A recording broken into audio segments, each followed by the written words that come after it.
On estime qu'il existe environ 300 000 espèces de plantes dans le monde, chiffre variable selon les classifications. Parmi elles, 50 000 à 70 000 sont considérées comme ayant un usage médicinal traditionnel.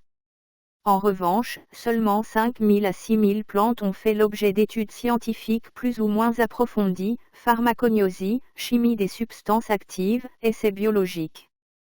Et sur ce nombre, à peine quelques centaines, moins de 500, ont été suffisamment étudiées pour donner lieu à des médicaments modernes validés par la pharmacologie et utilisés en médecine conventionnelle, exemple quinine, morphine, digoxine, taxol, aspirine dérivée du saule.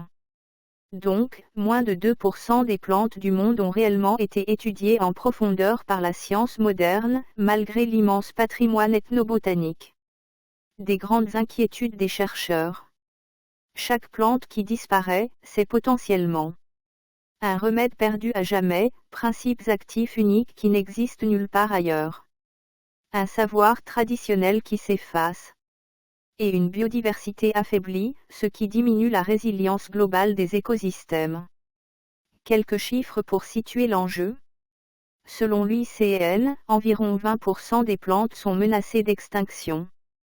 La plupart des médicaments issus des plantes proviennent de molécules très spécifiques, alcaloïdes, terpènes, flavonoïdes, que la synthèse chimique n'avait pas imaginées. Plus de 60% des nouveaux médicaments anticancéreux depuis 40 ans sont dérivés directement ou indirectement de produits naturels.